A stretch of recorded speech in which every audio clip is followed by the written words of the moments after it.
My name is Laura. I am 26 years old.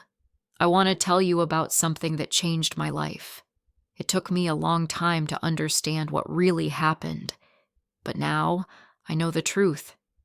It was not love. It was control. I met Ryan when I was 22. He was older than me. He was 30. At first, he was very kind. He smiled all the time. He called me every day. He brought me coffee and said sweet things. I felt lucky. I thought, this man really cares about me. Ryan liked to talk a lot. I liked that too. I felt safe with him. He said I was smart. He said I was different. He said I made his life better. I started to fall in love. I thought I found the one. I wanted to spend my life with him. We started dating. Everything felt perfect in the beginning. After a few months, small things started to change. Ryan didn't like my clothes. He said my jeans were too tight. He said my dress was too short. I felt confused. I wanted to look nice for him, so I changed the way I dressed. I stopped wearing makeup. He smiled and said, "Good girl." Then he didn't want me to meet my friends. He said my friends were not nice. He said they didn't care about me. "They only want to use you," he told me. I believed him. I stopped meeting them. I stayed home when they asked me to go out. Ryan said he was happy I listened. He checked my phone all the time. He read my messages. If a man texted me, even a friend from school, he got angry. He shouted. He said, "Are you talking to other men behind my back?" I said no, but he didn't trust me. He said I was his, only his, and I thought that was love. If you're feeling this story in your heart already, maybe you'll like more stories like this. You can subscribe and tell me what you feel in the comments. Ryan called me 10 times a day. If I didn't answer fast, he got angry. He said I was hiding something. I started to feel nervous all the time. If my phone rang, I jumped. I couldn't relax. I stopped smiling. I stopped laughing. I didn't feel like myself anymore. One day, I wanted to go to a family lunch. My cousin was getting married soon, and we were all meeting to celebrate. Ryan said no. He said, "Why do you need them? You have me now." I said it was just lunch. He got very quiet. Then he looked at me and said, "If you go, don't come back." I didn't go. That day, I cried in my room. I felt alone. I missed my family. I missed my old life. But I didn't want to lose Ryan. I thought maybe I was doing something wrong. Maybe I was not a good girlfriend. Maybe if I changed more, he would love me more. Soon, I stopped working. Ryan said my job was useless. He said I didn't need to work. He said he could take care of everything. But then he gave me no money. I had to ask him for everything, even for a small thing like soap. He said, "I'll give you what you need. You don't have to go out." I stayed inside all day. I cleaned. I cooked. I waited for him. When he came home, I smiled. But he didn't smile back. He was tired, he said. He wanted food. He wanted peace. If I said too much, he told me to stop talking. He said my voice gave him a headache. I looked in the mirror one night. My eyes looked empty. My skin was pale. My lips were dry. I didn't look like the girl I used to be. I was scared, but I didn't know what to do. I didn't even know who I was anymore. I remembered how I used to laugh, how I used to dance with my friends, how I used to love music, movies, walking in the sun. Now, all I did was wait for Ryan and hope he was in a good mood. One evening, I dropped a glass. It broke on the floor. Ryan shouted. He said I was stupid. He pushed the table. He didn't hit me, but I saw the anger in his face. I sat on the floor and cried. My hands were shaking. After that, something inside me started to change. Just a little. But it was there. A small voice said, "This is not love." But I didn't listen. I told myself, he's just tired. He works hard. I made excuses for him, again and again. But deep down, I was not okay. The next morning, I made coffee for Ryan. He didn't say thank you. He didn't even look at me. He just drank and picked up his phone. I sat across from him and waited. I didn't know what I was waiting for. Maybe a smile, maybe a kind word. But there was nothing, only silence. When he left for work, I sat on the sofa. The room felt cold. I looked around and saw how quiet everything was. There was no music, no color, no sound of friends or family. Just me, alone. I picked up my phone and looked at my old messages. There were many from my best friend, Megan. She used to text me every week. "Miss you. Are you okay? Let's talk." I never replied. Ryan didn't let me. He said she was a bad friend. But now, I missed her. I missed her voice. I missed laughing with her. I felt scared, but I typed a short message. "Hi." I didn't say anything more. Just that. And then I waited. Megan replied fast. "Laura, are you okay? Where have you been?" My eyes filled with tears. I didn't know what to say. I wanted to tell her everything, but I also felt ashamed. How did I let this happen? How did I become this girl? She asked. "Do you want to talk?" I typed, "Yes." We planned to meet the next day. I told her I had only 1 hour, and I had to be back before Ryan came home. The next day, I put on clean clothes and brushed my hair. I looked in the mirror. I looked tired, but I also saw something else. Hope. A little hope. I met Megan at a small cafe. She looked surprised when she saw me. "Laura," she said softly, "you look so thin. Are you eating? Are you okay?" I nodded. I smiled a little. Then I looked down. I didn't want to cry in front of people. We sat and talked. At first, I just listened. She talked about her job, her new house, her brother's wedding. I felt strange. Her life was so full. Mine felt so small. Then she stopped and looked at me. "Laura, where have you been all this time?" I took a deep breath. Then I said, "I don't know." And slowly, I started to tell her. I told her how Ryan didn't let me see anyone, how he didn't let me work, how he shouted when I talked to other people, how he checked my phone and followed me everywhere. I didn't use big words. I just said what I felt. I said I felt lost. I said I felt scared. I said I felt alone. Megan held my hand. She didn't say, "Why didn't you leave?"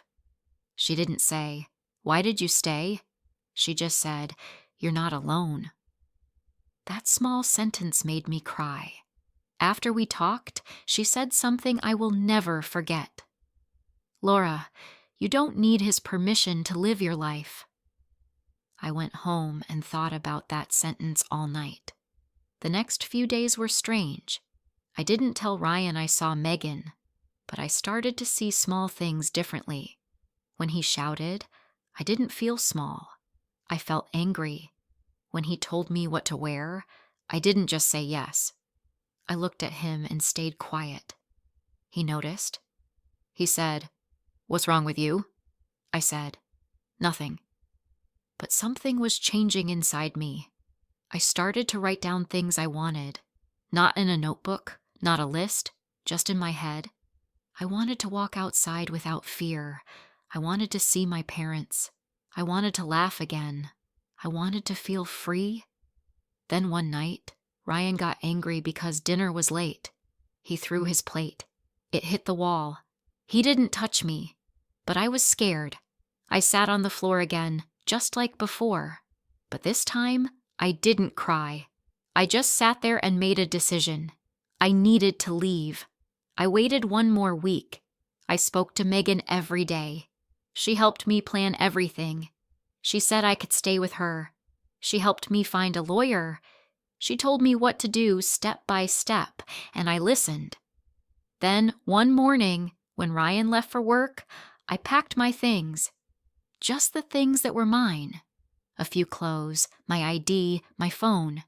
I took a taxi to Megan's place. I didn't look back. When Ryan came home that night, I was gone. I didn't answer his calls. I didn't reply to his messages. He sent angry texts. Then he sent sad ones. Then again, angry. But I stayed quiet. I cried that night. But it was a different kind of cry. It was not because I was scared. It was because I was finally free. The first few days were hard. I felt lost. I felt like a stranger in a new life. I had no job, no money, and no plan. But I had peace. And that peace was everything. Megan helped me find a part-time job in a small office. I worked a few hours a day, answered phones, made tea, cleaned the desk. It was simple, but it gave me something more important than money. It gave me my confidence back. Every morning, I walked to work with my head high. I wore what I wanted. I smiled at people. I spoke without fear. One day I got a call. It was Ryan. I didn't answer.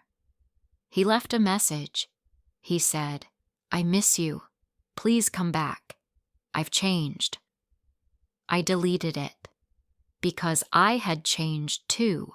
Weeks turned into months. I started to feel more like myself.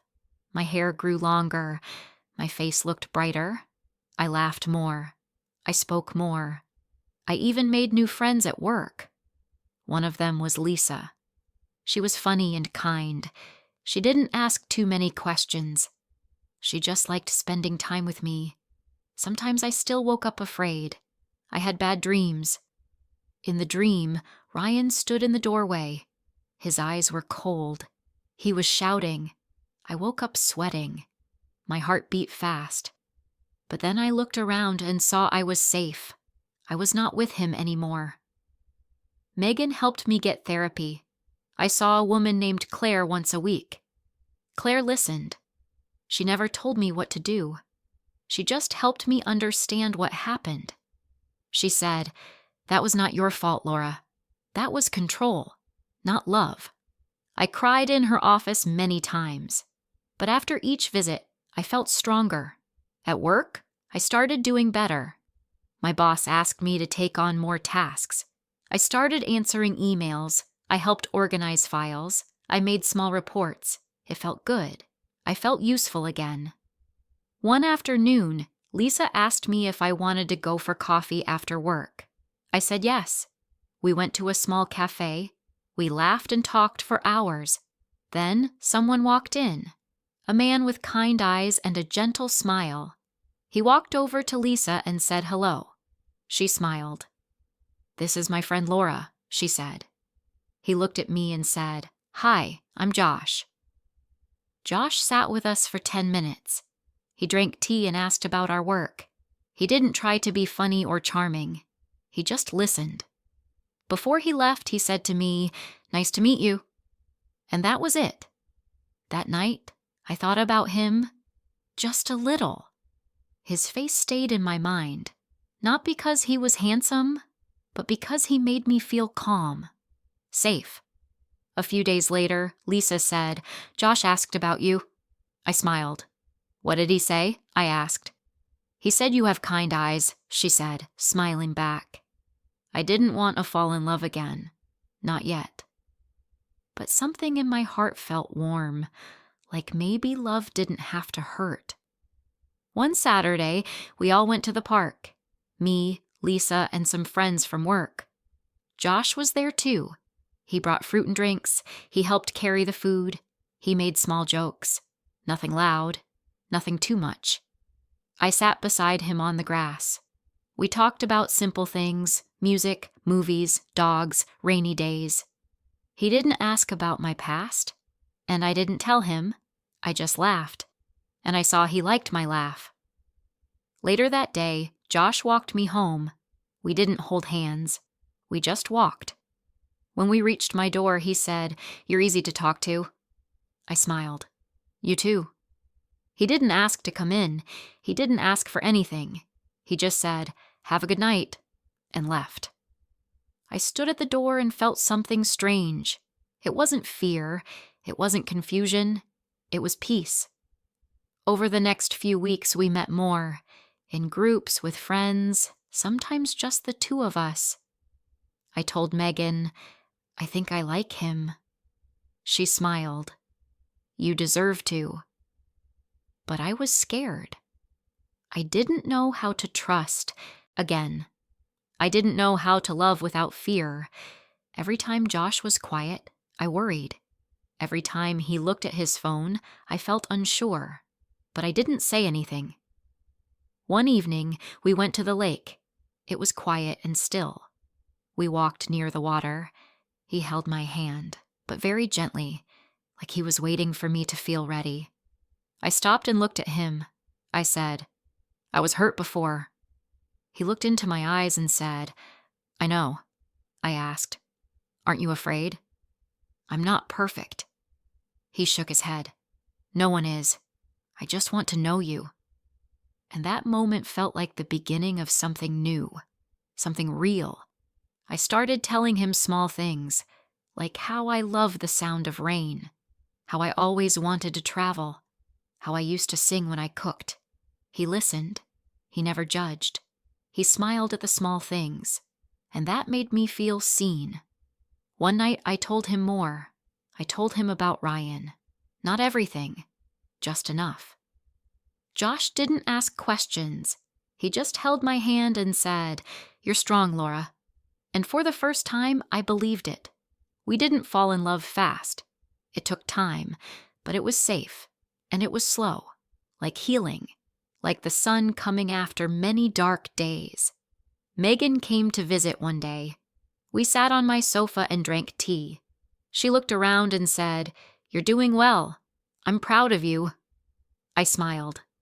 "I still have days when I feel small," I said, "but now I know I can grow." Josh and I didn't talk about the future much, but sometimes we walked through neighborhoods and looked at houses. We didn't say, "That will be ours," but we smiled when we saw gardens or small porches. We dreamed just a little. One day, at the office, I got a small gift on my desk. It was a book about strong women. No name, no card. But I knew it was from Josh. Inside the first page, there were 3 words, "You are enough." I touched those words and closed my eyes. Yes, I am. Spring came slowly that year. The trees turned green again. The air felt soft. People smiled more, and I smiled too. Not because everything was perfect, but because I felt light. I felt free. I started waking up early. I made coffee and opened the window. I watched the sky change color. I liked the quiet. I liked the peace. I felt proud of myself.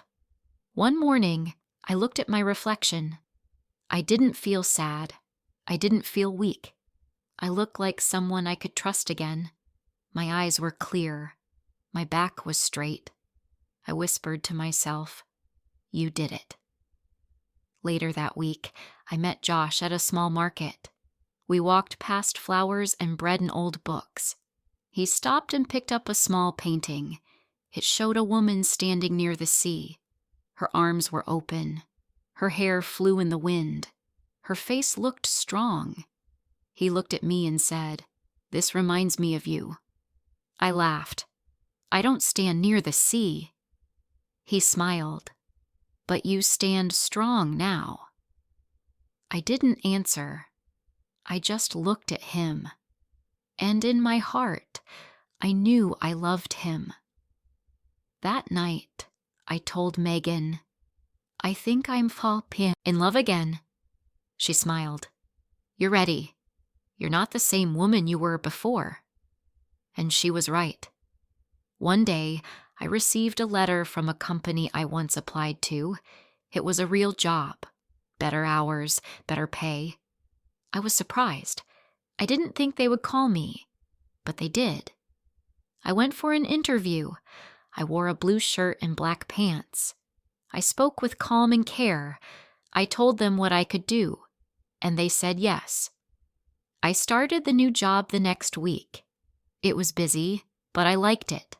I liked the feeling of starting something new. My desk had a small lamp and a photo of me with Megan and Lisa.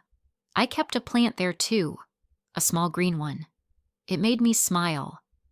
One evening, Josh invited me to dinner. He cooked pasta and set the table. There were 2 plates, 2 glasses, and a small candle. We didn't talk much. We just ate and smiled. After dinner, he walked me home. At the door, he stopped. He took my hand and said, "Laura, I like your heart. I like how strong you are. I like how kind you are. I don't need anything from you. I just want to be part of your life, if that's okay." I felt tears in my eyes, but they were not sad tears. I said, "Yes, it's okay." We didn't say "I love you" that night, but we didn't have to. It was already there. A few weeks later, I went to see my parents. It had been 2 years since I saw them. When I knocked on the door, my mother opened it. Her hands flew to her mouth. She pulled me into a hug. My father came too. We sat together for hours. We talked, we cried, we ate. I told them I was okay now. I told them I left. I told them I was learning how to be me again. They listened. They didn't ask many questions. They just held my hands. Before I left, my mother gave me something small, a ring. It was simple, silver, with a small heart. She said, "This is for you, not from your past. Not from him, just from me. You're still my girl." I wore it every day after that. One night I sat with Josh on the porch. We drank tea and looked at the sky. He said, "Do you ever think about the past?" I said, "Sometimes. But not in pain, just like a story I lived through." He nodded. "You're not the same." I smiled. "I know, and I don't want to be." That summer, I did something I never thought I could. I stood in front of a small group and shared my story. It was at a women's meeting in the city. I was nervous. My hands shook. But I spoke. I said, I thought it was love, but it was control. Now I know the difference. Love listens. Love waits. Love makes you feel strong, not small. After the talk, a woman came to me. Her eyes were red. She said, "Thank you. I needed to hear that." And I understood something that day. My pain had a purpose. My story could help someone else. One evening, Josh and I walked near the lake again, the same place where he once held my hand. He stopped and pulled something from his pocket, a small box. My heart skipped. He opened it. Inside was a small silver ring. He looked at me and said, "This is not to own you. This is not to control you. This is just a promise to stand beside you, always." Tears filled my eyes. I didn't look at the ring. I looked at him, and I said, "Yes." Not because I needed him, but because I chose him. And now I live a new life. Not perfect, not without fear, but free. And that is enough. I hope you have enjoyed the story. Like and comment if you want to hear more soon.